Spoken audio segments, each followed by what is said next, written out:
દર્શક મિત્રો, આપ નિહાળી રહ્યા છો અભિનવ સુરત ન્યૂઝ. જોઈએ આજના મુખ્ય સમાચાર. ગુજરાતભરમાં અકસ્માતોની સંખ્યા દિવસેને દિવસે વધી રહી છે.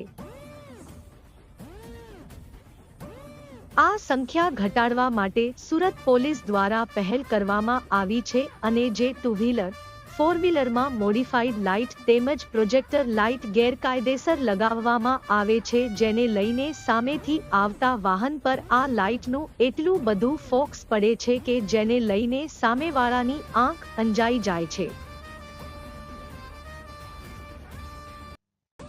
પરિણામે અકસ્માત થાય છે.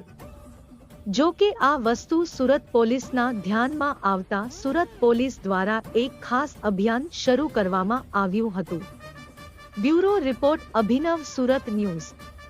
રિપોર્ટર ભાવિન તમાકુવાલા અને જિગ્નેશ પ્રજાપતિ, કલ્પેશ ગાંધી, કે.